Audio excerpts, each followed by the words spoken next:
Tamil Nadu രാമേശ്വരത്താണ് Malayali taxi ഡ്രൈവർക്ക് നേരെ traffic പോലീസിന്റെ ക്രൂരമർദ്ദനം. കൊല്ലം സ്വദേശി ഫ്രെഡറിക്കിനെ വൺ വേ തെറ്റിച്ചുവെന്നാരോപിച്ചുകൊണ്ട് മർദ്ദിച്ചുവെന്നാണ് പരാതി. മർദ്ദനത്തിൽ ഫ്രെഡറിക്കിന്റെ തലയ്ക്കും കഴുത്തിനുമൊക്കെ പരിക്കേറ്റിട്ടുണ്ട്. ദൃശ്യങ്ങളൊന്ന് കാണാം.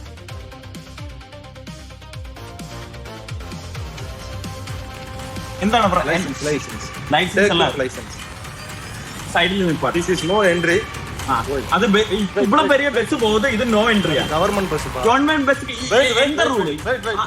நீ போட்டோ எடுப்ப வீடியோ எடுப்ப இருப்ப. ഗവൺമെന്റ് ബസ്സുக்கு ഒരു റൂള്, എല്ലാ വണ്ടിക്കും ഒരു റൂള് தான். ഇവിടെ பெரிய பஸ் போகுது, இது വൺ വേ. ഗവൺമെന്റ് ബസ്സുக்கு ഒരു റൂളാ, അനദർ വണ്ടിക്ക് ഒരു റൂളാ.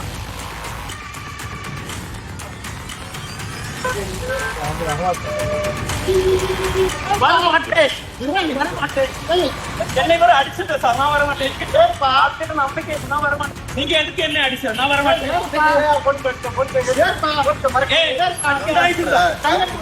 கிடையாது, வர மாட்டேன், நான் வர மாட்டேன்.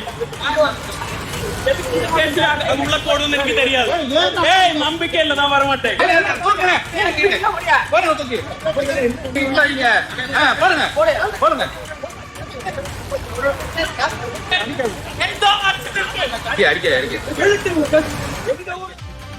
വാഹനത്തിലുണ്ടായിരുന്ന വിദേശ വിനോദസഞ്ചാരികളെയും പോലീസ് ആക്രമിച്ചതായും ആരോപണമുണ്ട്. തമിഴ്നാട് മുഖ്യമന്ത്രി വിജയ്ക്ക് പരാതി നൽകുവാൻ ഒരുങ്ങുന്നു ടാക്സി ഡ്രൈവർ.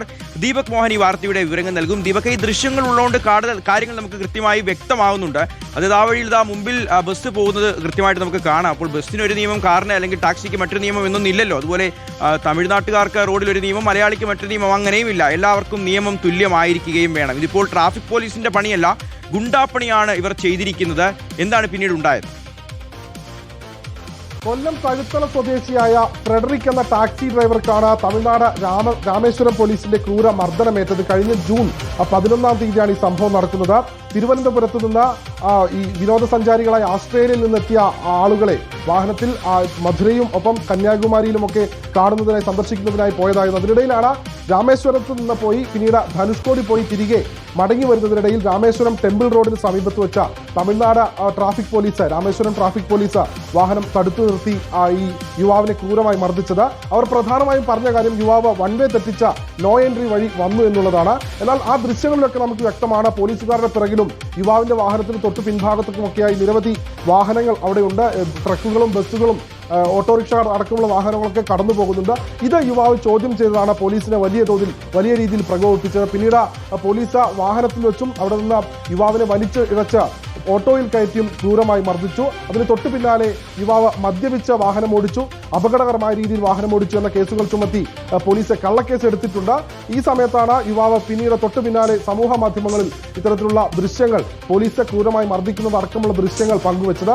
അതിന്മേലും ഇപ്പോൾ പോലീസ് കേസെടുത്തിരിക്കുകയാണ്. ഏതായാലും യുവാവ് ഈ കേസുമായി തന്നെ നിയമപരമായി തന്നെ മുന്നോട്ട് പോകുവാനാണ് ഇപ്പോൾ തീരുമാനം. ശരി, ഇത്തരം മർദ്ദനം മാത്രമല്ല, കള്ളക്കേസ് എടുത്തുകൂടി ഉപദ്രവിക്കാനുള്ള ശ്രമമാണ് നടന്നിരിക്കുന്നത്. തമിഴ്നാട്ടിലൊക്കെ പോയിട്ടുള്ള ആളുകൾക്കറിയാം, ചില പോലീസ് ഉദ്യോഗസ്ഥർക്ക്, ചില ട്രാഫിക് പോലീസ് ഉദ്യോഗസ്ഥർക്കൊക്കെ ഈ KL വാഹനം കാണുമ്പോൾ പ്രത്യേക ഒരു ഹാലിളകാറുണ്ട്. അപ്പോൾ അത്തരത്തിലാണ് ഇവിടെയും സംഭവിച്ചിട്ടുള്ളത് എന്നാണ് നമുക്ക് മനസ്സിലാക്കേണ്ടത്. എന്താണെങ്കിലും വിജയെ, തമിഴ്നാട് മുഖ്യമന്ത്രിയെ പരാതി അറിയിക്കാനാണ് തീരുമാനിച്ചിട്ടുള്ളത് ആ വ്യക്തി, ആ ചെറുപ്പക്കാരൻ. എന്താണെങ്കിലും നടപടി ഉണ്ടാവട്ടെ.